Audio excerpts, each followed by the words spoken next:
Hello, everybody. Hope you guys are all enjoying your day. Today, we're going to be looking at the storm system for next week, which is going to be impacting parts of the northwest and then into the eastern United States, where it is going to be dumping some snowfall, rainfall, and even some icy precipitation over parts of the eastern United States. So, it's going to be a very wide ranging system. At points, this system could be reaching all the way from parts of Nebraska and Kansas into parts of Maine and into even parts of Canada. So, going to be a very elongated system, and that's something that's going to be quite treacherous over these roadways, as you're going to have a lot of different areas getting impacted with all this precipitation. It's going to make traveling very difficult according to what the models are showing right now. And this is going to be a storm system for early next week and into mid next week. So not a lot to talk about. So this is we're going to have to kind of look a little bit far out to find any sort of storm system, and that's going to be this storm system. Early next week, mid next week is when you're going to see this storm system, and we're going to be kind of looking at the models and then also dissecting the models and seeing why they're showing what they are showing, and kind of going a little bit more in depth. Now, before we do get into it, please consider subscribing and turning on notifications, because I am going to be putting out my Super Bowl forecast tomorrow, which is going to include my I'm going to make a couple of maps, including your temperature forecast as well as your precipitation forecast for Super Bowl Sunday. As well, I will make a couple individualized forecasts for cities scattered across the United States, as well as Miami, where the Super Bowl is actually being played, so that you can get your full Super Bowl forecast. And I hope you guys really do enjoy that. So make sure you do have notifications on and you are subscribed so that you don't miss when I do upload them. Now, let's get right into the National Weather Service. We have some flood watches in effect for parts of western Washington state. Other than that, we have some wind advisories, high wind watches, high wind warnings in effect for much of the western United States, as well as some winter storm watches for parts of Wyoming, even parts of South Dakota, and into parts of Montana there.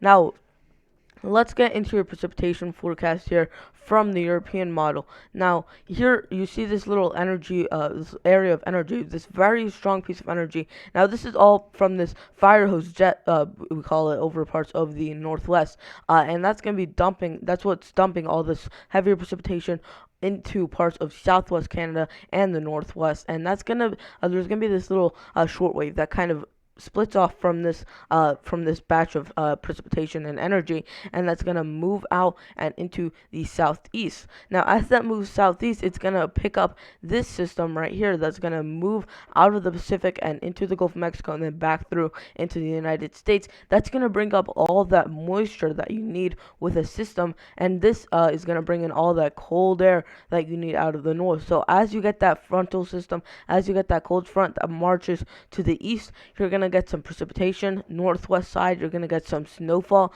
and then on the southeastern side, you're going to get some severe weather. So let's go over the model right now. So you see, this would be for Saturday morning, now getting into your Saturday afternoon and evening. It's starting to move off. You see, this is your area that's moving off, this area of precipitation and snowfall over parts of Montana, Idaho, and Oregon. Now, take in mind, this is just one model of many models that we're going to look at. We're only going to look at two models, but there's numerous models, and they all have slightly different takes on this. So now getting into your Monday, you're starting to see it move even further south, and you're starting to see the beginnings of this Pacific moisture that's moving out from western off the coast of western Mexico. Now, that's going to be streamlining into parts of Texas and Louisiana, and then further up into the United States. As we continue this into your Tuesday, you're going to start to see this northern piece of energy that's going to mix with this southern piece of energy, and that's what's going to create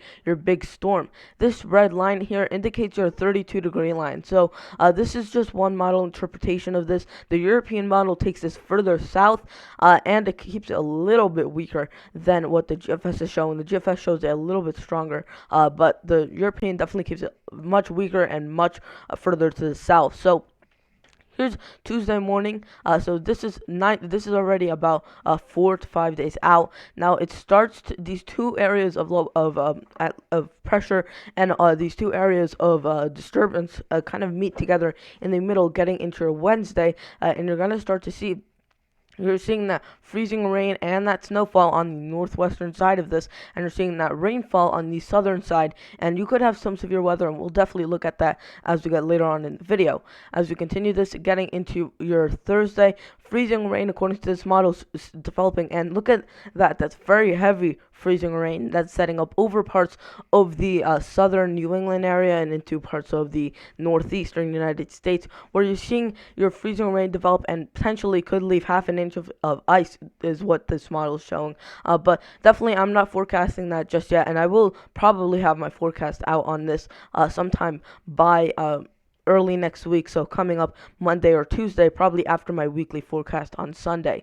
So you start to see that snow break out. This would be your Wednesday night, getting into your Thursday morning, so potentially some school closures if this were to occur the way that this model is showing by Thursday morning. And I don't even think this is going to be a big deal because of the snow, more because of this very extreme ice accumulation that could creep over parts of the northeast. Now, you're starting to see this heavier snowfall getting into Maine, but it's over the northern parts of Maine, so it's not for those coastal areas, it's not for areas further to south. The snow's constrained far to the north and to the west of this low pressure system. But the freezing rain, really, that's going to be your biggest issue, more even than that snow. So as that continues to move out, and then we start to get into another system that people will probably associate this with the same system, but they're two different areas of low pressure. You have this low pressure that's out over here, and then you have that secondary low pressure that's moving out and to the northeast. So those are two different things, and definitely you have to keep that in mind. So I'm only going to be forecasting right now, at least, for this low pressure system that's over here. Now, here's your snowfall forecast from the European model, and you see we have a good 2 to 3, 4 inches in higher amounts, and even 6 inches in a couple places according to the European model. Now, keep in mind where the European model keeps this. This is really southern New England, getting into Pennsylvania, and then through Ohio and into Indiana, Illinois, Iowa. Really, it's pretty much a straight line for the most part. That's the line of about 2 inches or more to the north. Now, GFS is going to take this a bit further to the north, so you're going to see that 2-inch line maybe be something like this, so it's going to be much further to the north. Now, here's your geopotential heights, and basically this is looking a couple hundred feet up in the atmosphere, a couple thousand feet actually up in the atmosphere, and this is from the same model, the European model.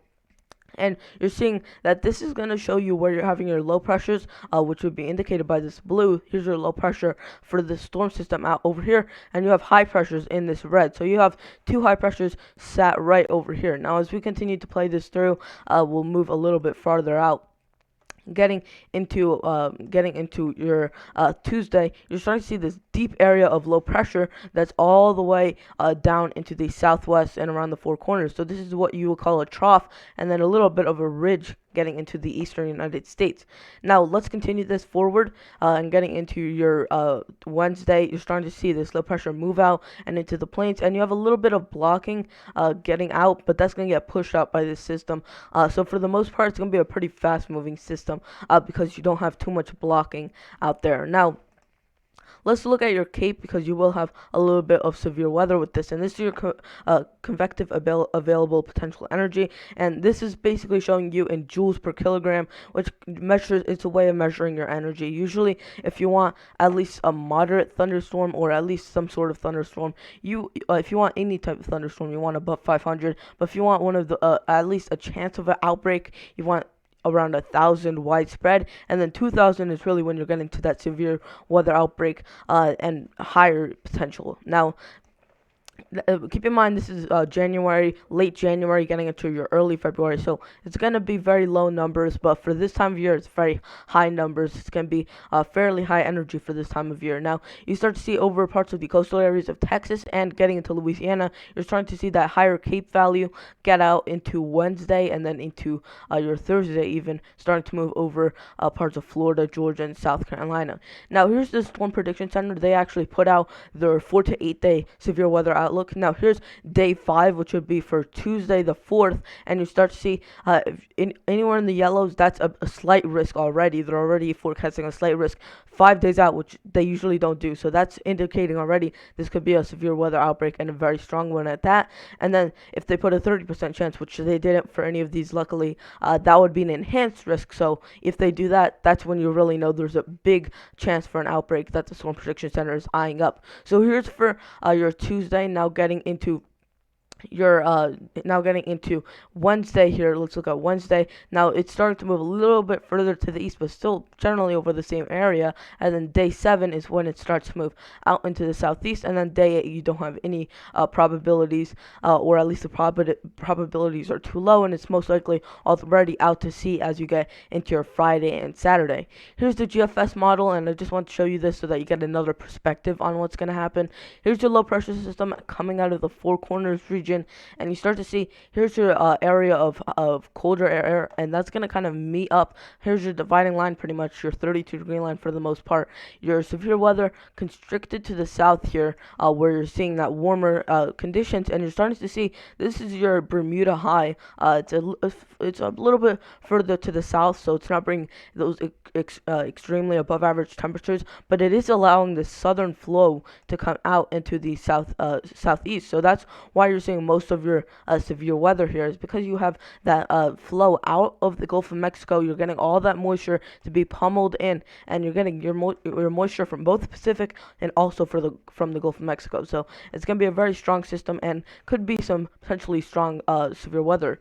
Now, getting into Tuesday and then getting into your Wednesday, you start to see ice and snow start to break out onto parts of the Great Lakes, and you start to see, look at where that freezing rain line is. It's all the way up into parts of northern New England. Really, that Vermont, New Hampshire area is where you're seeing that snowfall, but that's pretty much it. And then you start to see that second area, but that's not really with this system, it's with the next system. So here's your total snowfall out of this event, and you start to see here's your line of about 2 inches or more, and you start to see it's very far to the north, except for this for parts of the Great Lakes. That's a bit more far to the south. So the GFS and the European model, they are conflicting a little bit, but the GFS generally, as it gets into the northeast, brings it a little bit further to the north. It's starting to steer around that high pressure that it had out here, so it's kind of steering a little bit further to the north, and the European model has this farther to the south and a bunch weaker here. So that's why you're not seeing a really going that far to the north. So really two conflicting views, and I'm gonna be tracking this out with you guys as we get into early next week and we get a little bit more model guidance and we have a little bit more of a better idea. I will have my snowfall and rainfall forecast out on this event definitely when we do get nearer to the event, and I'm confident enough to put out a snowfall and rainfall forecast for you guys. So definitely be stay tuned for that, and make sure you are subscribed and you have turned on notifications so you don't miss when I do upload. Anyways, guys, that was Eli the Weather Guy, and I'll see you guys in the next video. Goodbye.